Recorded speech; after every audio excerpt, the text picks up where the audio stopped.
மகளிர் உலக கோப்பை 2025 தொடரின் இறுதிப் போட்டி இந்திய மகளிர் தென்னாப்பிரிக்கா மகளிர் அணிகள் தகுதி பெற்றன. நவி மும்பையில் நடைபெறும் இறுதிப் போட்டியில் முதலில் டாஸ் வென்ற தென்னாப்பிரிக்கா மகளிர் அணி முதலில் பந்து வீச்சை தேர்வு செய்தது.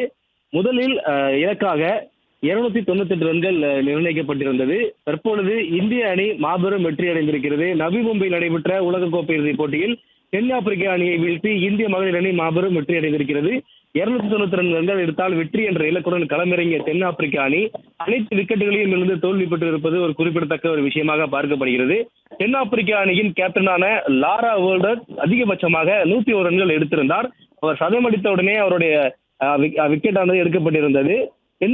தென்னாப்பிரிக்க அணியை ரன்கள் வித்தியாசத்தில் வீழ்த்திய இந்த இந்திய அணி மாபெரும் வெற்றியாக பார்க்கப்படுகிறது. அதே போல் முதல் மகளிர் உலகக்கோப்பை வெற்றி ஒன்று நிர்ணயிக்கப்பட்டிருக்கிறது, பதிவு செய்யப்பட்டிருக்கிறது என்பது குறிப்பிடத்தக்கது.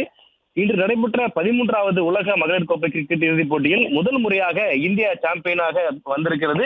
இது மாபெரும் பாராட்டக்கூடிய விஷயமாக இருக்கிறது. பல்வேறு கிரிக்கெட்டர்கள் தொடர்ந்து வாழ்த்துக்களையும் தெரிவித்து வருகிறார்கள். இந்திய மகளிர் அணியினுடைய மகளிர் உலகக்கோப்பை கிரிக்கெட் போட்டியில் இந்திய மகளிர் அணி வரலாற்று சிறப்புமிக்க வெற்றியை பெற்றிருக்கிறது. தென்னாப்பிரிக்கா அணி உடனான நடைபெற்ற இறுதிப் போட்டியில தற்போது இந்திய அணி வெற்றி பெற்றிருக்கிறது.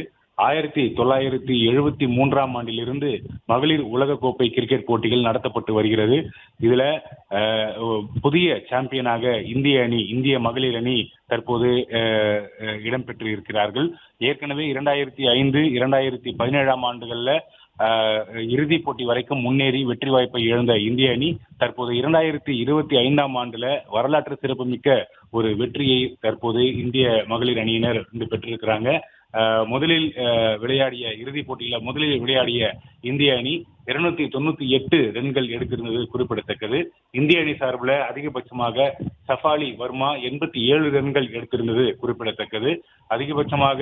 இரண்டாவது அதிகபட்சமாக தீப்தி சர்மா 58 ரன்கள் குவித்திருந்தார். மொத்தமாக 298 ரன்கள் எடுத்திருந்த நிலையில 299 ரன்கள் எடுத்தால் வெற்றி என்ற இலக்கோடு தென்னாப்பிரிக்க அணி தங்களுடைய ஆட்டத்தை தொடங்கினார்கள்.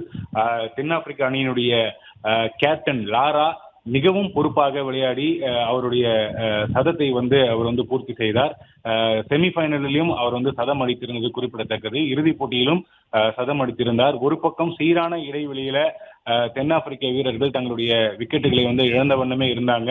இருந்த போதிலும் பொறுப்புடன் விளையாடிய தென்னாப்பிரிக்க கிரிக்கெட் அணியினுடைய மகளிர் கிரிக்கெட் அணியினுடைய கேப்டன் லாரா சதம் அடித்திருந்தார். இன்னொரு பக்கம் இந்திய கிரிக்கெட் மகளிர் அணியினர் சீரான இடைவெளியில தொடர்ச்சியாக விக்கெட்டுகளை எடுத்திருந்தாங்க. அதிலும் குறிப்பாக தீப்தி சர்மா இந்திய அணி சார்பில் சிறப்பாக பந்து வீசி 9.3 ஓவர்கள்ல 5 விக்கெட் எடுத்திருந்தார். அதிலும் குறிப்பாக ஒரே ஓவர்ல 2 விக்கெட்டை வீழ்த்தி இருந்தார். அது ஆட்டத்தினுடைய போக்கையே மாற்றியது.